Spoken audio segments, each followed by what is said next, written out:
তো আজকে আমরা গেলাম ইন্ডিয়াস মোস্ট টপ 10 হান্টেড প্লেসের মধ্যে একটা ভিজিট করতে। Hello everybody, welcome back to my another new vlog. বহুদিন পুরনো এই সমস্ত ক্লিপগুলো আজকে ফাইনালি আমি এডিট করতে পেরেছি, সেটার জন্য থ্যাঙ্কস টু মি। আমাদের শিলিগুড়ির সব থেকে জনপ্রিয় এই রাস্তাটা অবশ্যই যারা দেখছো তারা নিশ্চয়ই বুঝে গেছো এটা কোন রাস্তা। তো সবার মতন আমারও এই রাস্তাটা ভীষণ প্রিয়, আর আমি যখনই যাব সেখানে একটা ছোট মোটো ভিডিও অবশ্যই করব, যদিও আমার ফোন এই সমস্ত ভিডিও দিয়ে ভর্তি। By the way, let's get to the point. India's most 10 haunted প্লেসের মধ্যে একটা হচ্ছে এই জায়গা। নিশ্চয়ই তোমরা গেস করে বুঝে গেছো এটা কোন জায়গা। ফাইনালি টিকিট কিনে আমি ঢুকে পড়লাম আমাদের সবার প্রিয় ডাউহিলে। খুবই কিউট ভাবে সাজানো হয়েছে। কোনো হন্টেড প্লেস যে এত কিউট হতে পারে আমি এটা ভাবতে পারি। এক সময় এই সমস্ত রাস্তা দিয়ে যেতেও মানুষ ভয় পেত। ইভেন ডাউহিল নিয়ে বিভিন্ন রকমের কাহিনী আছে, গল্প আছে, যেগুলো আমরা বিভিন্ন চ্যানেলে শুনতে পাই, লাইক প্রেত কথা। আর নিজেদের শহরের নাম শুনলে বেশ একটু গর্ববোধ হয়। সেই গর্ব নিয়ে আমি পৌঁছে গেছিলাম ডাউহিল ঘুরতে, অ্যান্ড বেশ মজা পেয়েছি।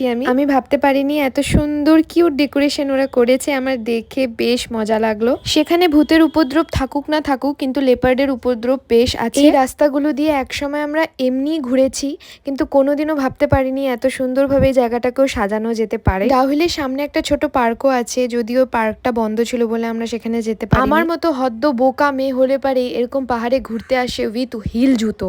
এই হিল জুতোর কারণে আমি ভালো মতন হাঁটতে পারছিলাম না, বারবার পা মচকে যাচ্ছিল, পড়ে যাচ্ছিলাম। তো এত সুন্দর পাইন গাছগুলো দেখে আমার মনটা বারবার মনে হচ্ছিল অনেকগুলো ফটো তুলি। আমি অনেক ফটো তুলেছি। মোস্ট ইম্পর্টেন্ট হচ্ছে এই সুন্দর সুন্দর ফুলগুলো গাইজ, এত এত এত মিষ্টি লাগে আমার, দেখলেই মনে হয় কি ছিঁড়ে নি, কিন্তু গাছে থাকতেই বেশি সুন্দর লাগে। এত অলস, কোথাও ঘুরতে গিয়ে তার 2 মাস পর আমি সেই ভিডিওগুলো আপলোড করি। সেদিন আমরা চিমনির রাস্তাতেও গিয়েছিলাম, সেখান থেকে ভিউটা কিছুটা এইরকম ছিল। আমরা ভাবতে পারিনি সেদিন পাহাড়ে এত পরিমাণ হাওয়া দিচ্ছিল, আর সেই হাওয়াগুলো ছিল ঠান্ডা ঠান্ডা। এই হচ্ছে আমাদের নাইট। আই নো প্রত্যেকেরই ভীষণ প্রিয়, আমারও সেরকম ভীষণ প্রিয়। জানি না কতটা দেখাতে পেরেছি, বাট সামনের থেকে অসাধারণ। দেখা হচ্ছে পরের ব্লগে। আজকের জন্য এটুকু।